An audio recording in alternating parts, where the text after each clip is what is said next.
तरक्की अपार। हरियाणा के मुख्यमंत्री मनोहर लाल अपनी लोकप्रिय छवि के लिए जाने जाते हैं और मुख्यमंत्री की कार्यशैली जनहितकारी है।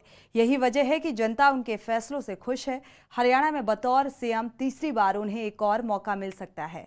जनता की इस मंशा को भांप कर ही मुख्यमंत्री मनोहर लाल एक बार फिर जमीनी स्तर पर चुनावी रैलियों में जुट चुके हैं। जैसा कि मालूम है कि हरियाणा विधानसभा चुनाव से पहले लोकसभा चुनाव होंगे, जिसमें मुख्यमंत्री मनोहर लाल की उपलब्धियों का बीजेपी को लाभ मिल सकता है। पेश है सीएम मनोहर लाल की राजनीतिक सक्रियता पर हमारी ये खास रिपोर्ट।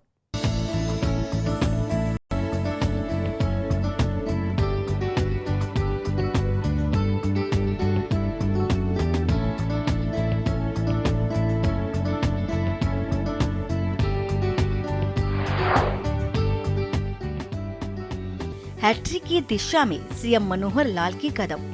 अभी हाल के महीनों में 5 राज्यों में विधानसभा के चुनाव हुए, जिसमें 3 राज्यों में बीजेपी को शानदार सफलता मिली। अब लोकसभा चुनाव सिर पर हैं। लोकसभा के ऐन बाद हरियाणा के विधानसभा चुनाव होंगे, जिसके लिए सीएम मनोहर लाल पूरी तरह से सक्रिय हैं। वहीं सीएम मनोहर लाल के निर्देश पर भाजपा की हरियाणा इकाई भी तैयारियों में जुट गई है। वहीं सीएम मनोहर लाल खुद भी चुनावी तैयारियों के लिहाज से कमर कस चुके हैं। जहां एक तरफ बीजेपी के लिए मोदी को तीसरी बार सत्ता में लाने का दबाव है, तो वहीं मुख्यमंत्री मनोहर लाल प्रदेश में भी अपनी हैट्रिक लगाने के लिए पूरा प्रयास कर रहे हैं, जिसके लिए उन्होंने विशेष रणनीति पर अमल शुरू कर दिया है। पूरी तरह से चुनावी मोड में सीएम मनोहर लाल। आपको बता दें कि मुख्यमंत्री मनोहर लाल की कैबिनेट मीटिंगों में जनहितैषी निर्णय और जनसंवाद कार्यक्रमों के जरिए उनकी जनहितकारी घोषणाओं से साफ है कि बीजेपी चुनाव को किसी भी तरह हल्के में नहीं ले रही है।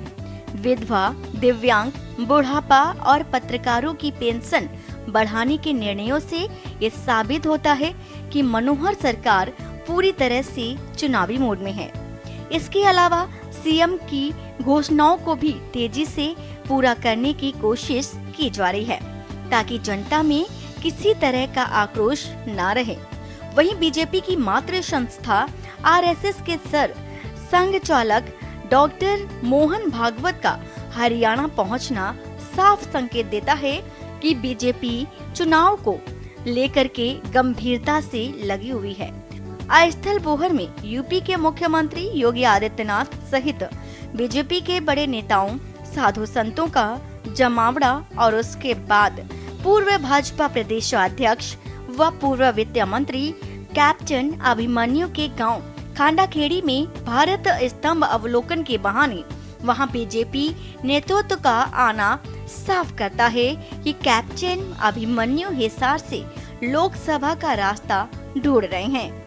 उधर पूर्व केंद्रीय मंत्री वीरेंद्र सिंह के सुपुत्र विजेंद्र भी हिसार से सांसद हैं और वे भी दोबारा इस सीट से दावेदार हैं। दावेदारियां अपनी जगह हैं, लेकिन अगर चुनावी तैयारियों की बात करें तो बीजेपी पूरी तरह से चुनावी मोड में है। कुछ लोकसभा सांसद इस बार विधानसभा चुनाव लड़ना चाहते हैं, तो कुछ लोकसभा का चुनाव लड़कर राष्ट्रीय राजनीति में जाना चाह रहे हैं। पंचकुला से बीजेपी का चुनावी शंखनाद। खैर, ये बात तो पिछले दिनों की रही। शनिवार को पंचकुला में भाजपा राष्ट्रीय अध्यक्ष जेपी नड्डा ने रोड शो के साथ चुनाव का शंखनाद किया और इस दौरान सीएम मनोहर लाल उनके साथ रहे।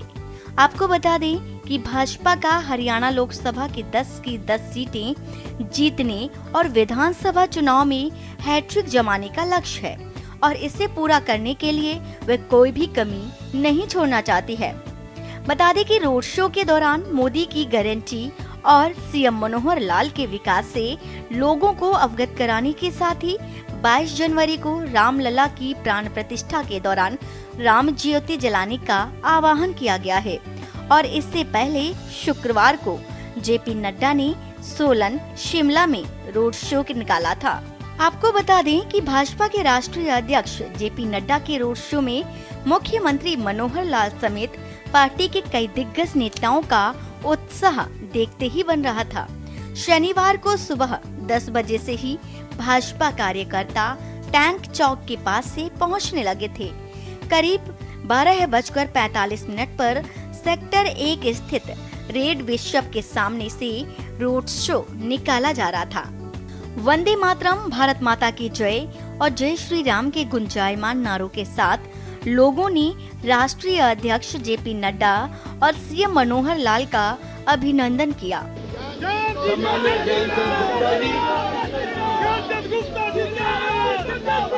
और मेरे प्यारे भाइयों, आज हम सब लोग एक खुली गाड़ी में जेपी नड्डा, मुख्यमंत्री मनोहर लाल और प्रदेश अध्यक्ष नायब सैनी खड़े थे। पीछे दूसरी गाड़ी में विधानसभा स्पीकर ज्ञानचंद गुप्ता, भाजपा के प्रदेश प्रभारी विप्लव कुमार देव, भाजपा के राष्ट्रीय सचिव ओम प्रकाश धनखड़ मौजूद थे। नड्डा और मुख्यमंत्री ने हाथ हिलाकर कार्यकर्ताओं का अभिवादन भी स्वीकार किया। इस दौरान जनता हर्षित भाव से अपने लोकप्रिय सीएम मनोहर लाल और नड्डा समेत बीजेपी नेताओं का स्वागत करती रही। वंदे मातरम, भारत माता की जय का उद्घोष। बता दें कि मुख्यमंत्री की गाड़ी के आगे आगे लोग वंदे मातरम, भारत माता की जय और जय श्री राम के नारे लगाते व देशभक्ति गीतों पर नृत्य करते हुए चल रहे थे। कार्यकर्ताओं के जोश खरोश को देख नड्डा ने कहा कि मुझे पूरी उम्मीद है कि आगामी लोकसभा चुनाव में हरियाणा सरकार को 10 में से 10 नंबर आएंगे। सभी 10 लोकसभा सीटों पर भाजपा जीत हासिल करेगी और कहा कि मैं एडवांस में बुकिंग कर रहा हूँ। उन्होंने यह भी कहा कि वह प्रधानमंत्री नरेंद्र मोदी के संदेश को लेकर आए हैं कि तीसरी बार फिर मोदी सरकार बनानी है। नड्डा ने कार्यकर्ताओं से पूछा है कि हरियाणा की मनोहर सरकार को भी मजबूत रखेंगे ना, और इस पर कार्यकर्ताओं ने मुख्यमंत्री मनोहर लाल के जयकारे लगाकर इशारा किया कि प्रदेश में भी तीसरी बार मनोहर सरकार ही बनेगी। सेक्टर के लोगों को भी अपने घर के छतों पर खड़े होकर इस रोड शो को देखा जा रहा था। 43 मिनट का रोड शो करीब 1 घंटे 28 मिनट बेला बिस्टा चौक के पास संपन्न हुआ। नड्डा ने जनता में भरा जोश। जेपी नड्डा ने संबोधन में कहा कि नरेंद्र मोदी ने भारत की राजनीति संस्कृति को बदल दिया है। भारत की राजनीति में जाति पात, पहाड़ी इलाका, मैदानी इलाका और देश को विभाजित करने वाली राजनीति चलती आई है। वोट बैंक की राजनीति चलती रही है, लेकिन अब ये राजनीति नहीं चलती। इस दौरान बीजेपी अध्यक्ष ने कहा है कि अगर प्रधानमंत्री नरेंद्र मोदी ने भारत को नया राजनीतिक संदेश सबका साथ सबका विश्वास का संदेश दिया है और उनका दुनिया में डंका बज रहा है। नरेंद्र मोदी ने भारत को पिछले 10 साल में जितना मजबूत किया है वह स्वर्ण अक्षरों में लिखा जाने वाला है। नड्डा ने कहा है कि दुनिया का कोई भी ऐसा बड़ा नेता नहीं है जिसने नरेंद्र मोदी की प्रशंसा ना की हो। दुनिया में कोई ऐसा देश नहीं है जिसने भारत का अभिनंदन ना किया हो। हमने देश को नेतृत्व मोदी के नेतृत्व में मजबूत किया है और आज गांव, गरीब, वंचित, पीड़ित, शोषित, आदिवासी, अनुसूचित, महिला सबको नरेंद्र मोदी ने ताकत दी है। नड्डा ने कहा है कि चीन का बड़ा अखबार ग्लोबल टाइम्स लिखता है कि देखने वाली बात है कि भारत तीव्र गति से आगे बढ़ रहा है। ग्लोबल टाइम्स में लिखा है कि भारत पहले बैलेंस करता था, कोई नाराज हो दूसरा नाराज ना हो, लेकिन आज भारत अलाइनमेंट सेट कर रहा है। आज सामाजिक न्याय और विकास पर प्रधानमंत्री नरेंद्र मोदी चल रहे हैं। वहीं मनोहर सरकार की तारीफ करते हुए कहा है कि सभी लोगों को नीतियों का जमीन पर उतरने का काम मनोहर सरकार कर रही है। हरियाणा को केरोसिन मुक्त करने के साथ साथ गरीबी मुक्त भी किया गया है। उन्होंने कहा कि लोगों को आज अपनी सुविधाओं के लिए दफ्तर से चक्कर काटने पड़ते हैं। पोर्टल पर नाम डालते ही आवश्यकता पूरी करने के लिए सरकार आपके द्वार पहुंचेगी। जेपी नड्डा ने कहा है कि इस कार्य को आगे बढ़ाने में भारत विकसित संकल्प यात्रा में लोगों को सुविधाएं देने का कार्य किया जा रहा है। भीड़ को देख गदगद हुए नड्डा। पंचकुला के टैंक चौक से बेला विस्टा चौक तक रोड शो में उमड़ी भीड़ को देखकर भाजपा के राष्ट्रीय अध्यक्ष जेपी नड्डा तो गदगद हो गए। वहीं मुख्यमंत्री मनोहर लाल, विधानसभा अध्यक्ष ज्ञानचंद गुप्ता और प्रदेश प्रभारी विप्लव कुमार देव, प्रदेश अध्यक्ष नायब सैनी, मानद महासचिव रंजीता मेहता के चेहरे भी खिले खिले दिखाई दिए। खास बात यह भी रही कि रोड शो में लोग जय श्री राम के नारे लगाकर अयोध्या में 22 जनवरी को होने जा रहे रामलला के प्राण प्रतिष्ठा समारोह पर खुशी जता रहे थे। और इस दौरान किसानों ने नड्डा, मनोहर लाल और नायब सैनी को गन्ना भेंट कर उनका सम्मान किया। किसानों ने मोदी मनोहर सरकार द्वारा किसानों के उत्थान के लिए चलाई जा रही योजनाओं पर खुशी जाहिर की। जब आप कह रहे हैं कि तीसरी बार मोदी सरकार, जब आप कह रहे हैं कि तीसरी बार मनोहर सरकार, तो ये बात एक विचार से जुड़ी हुई है, एक विचार से जुड़ी हुई है। आज हमारे प्रधानमंत्री जी, जो भारतीय जनता पार्टी के नेता, कार्यकर्ता, संगठक, जिन्होंने अपना जीवन इस विचारधारा के लिए समर्पित कर दिया, ऐसी शख्सियत आज हम सबको उत्साह देती है जब हमें पता चलता है कि दुनिया में सबसे अधिक लोकप्रिय नेता हैं तो नरेंद्र मोदी जी हैं। इससे हमें शहीद मेजर संदीप सांखला की प्रतिमा पर पुष्पांजलि। बता दें कि रोड शो के बाद राष्ट्रीय अध्यक्ष और मुख्यमंत्री मनोहर लाल समेत प्रदेश के अन्य नेताओं ने अशोक चक्र से सम्मानित शहीद मेजर संदीप सांखला की प्रतिमा पर पुष्पमाला अर्पित कर उन्हें श्रद्धांजलि दी। इस दौरान नेताओं ने शहीद की मां मंजू कंवर और जेएस कंवर से मुलाकात कर उनकी खैरियत भी पूछी। विशेष कार्य योजना बैठक में चुनावी रणनीति। वहीं शनिवार को ही लोकसभा चुनाव में 10 की 10 सीटें जीतने के लिए एक विशेष कार्य योजना बैठक पंचकुला की पार्टी कार्यालय पंचकमल में हुई, जिसकी अध्यक्षता राष्ट्रीय उपाध्यक्ष वैजयंत जयपांडा ने की। और इस महत्वपूर्ण बैठक में मुख्यमंत्री मनोहर लाल की उपलब्धियों पर चर्चा की गई और सीएम मनोहर लाल की उपलब्धियों को जनता के बीच प्रचारित करने की रणनीति भी बनाई गई। प्रदेश प्रभारी विप्लव कुमार देव, प्रदेश अध्यक्ष नायब सैनी और संगठन मंत्री फणींद्र नाथ शर्मा, अनेक मंत्री, सांसद व पदाधिकारी सहित प्रदेश आला नेता बैठक में शामिल रहे। उधर एक दिन पहले संत कबीर कुटीर मुख्यमंत्री आवास पर पधारे और पार्टी पदाधिकारियों व सभी जिला अध्यक्षों का स्वागत किया। उन्हें सीएम मनोहर लाल ने नए दायित्व की शुभकामनाएं भी दी। साथ ही सभी को चुनाव की तैयारी में जुटने के लिए निर्देश भी दिए। कांग्रेस पार्टी में खींचतान का बीजेपी को फायदा। वहीं बहुमत का दावा करने वाली कांग्रेस पार्टी में अभी तक खींचतान चल रही है। संगठन खड़ा न होने के कारण पार्टी में मायूसी का माहौल है।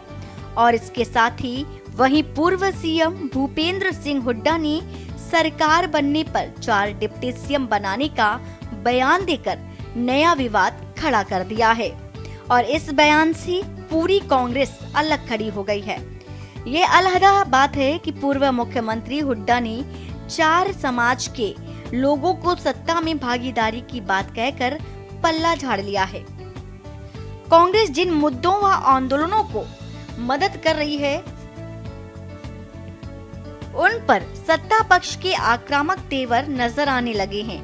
आशा वर्करों को लेकर नेता प्रतिपक्ष भूपेंद्र सिंह हुड्डा ने जैसे ही समर्थन दिया, मीडिया सेक्रेटरी प्रवीण अत्रे ने कहा है कि आज भूपेंद्र सिंह हुड्डा राजनीतिक स्वार्थ में तथ्यों की अनदेखी करते हुए आशा वर्करों के लिए बड़ी बड़ी बातें कर रहे हैं, लेकिन सत्ता में रहते हुए कभी आशा वर्करों के मानदेय की चिंता नहीं की। वहीं मनोहर सरकार आशा वर्करों को 4000 मासिक निश्चित मानदेय प्रदान करती है, जो भूपेंद्र सिंह हुड्डा के कार्यकाल यानी कि वर्ष 2006 और 7 में मात्र 60 रुपए मासिक और वार्षिक बताया जा रहा है कि 2013 और 14 में मात्र 500 मासिक था और इसमें बढ़ोतरी मुख्यमंत्री मनोहर लाल ने की। आशा वर्कर, स्वैच्छिक स्वास्थ्य कार्यकर्ता होने के नाते कर्मचारी की श्रेणी में नहीं आती हैं। रंग दिखा रहे मनोहर सरकार के फैसले। हाल ही में हुए कुछ घटनाक्रमों से हरियाणा प्रदेश की राजनीति में बहुत बदलाव देखने को मिल सकता है और इस छोटे हरित प्रदेश का डंका हर जगह बज रहा है। खेल से लेकर शिक्षा तक, राजनीति से लेकर सामाजिक ताने बाने तक और जागरूकता से लेकर ज्ञान की बारीकियों तक हरियाणा वह प्रदेश है जिसने हर क्षेत्र में ताल ठोकी है।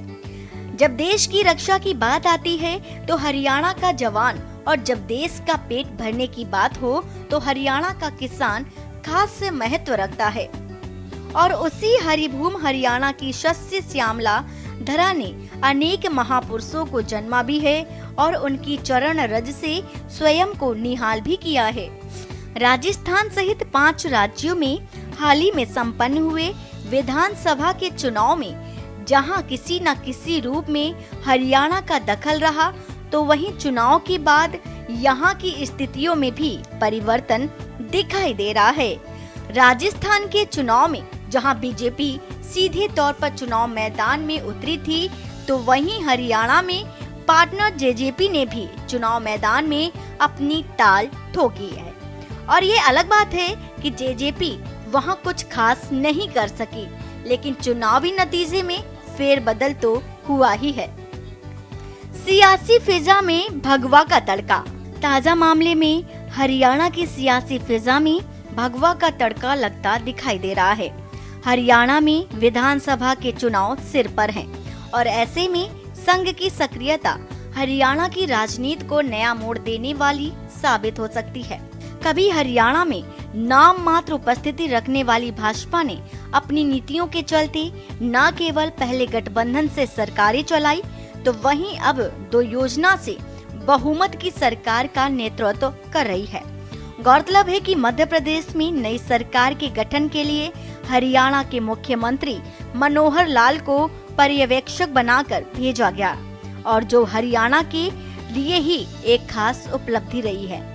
10 साल तक हरियाणा में शांतिपूर्वक राजकाज चलाने वाले मनोहर लाल की छवि एक ईमानदार और मृदुभाषी मुख्यमंत्री की रही है और इसका लाभ उन्हें आने वाले चुनाव में मिलता दिख रहा है।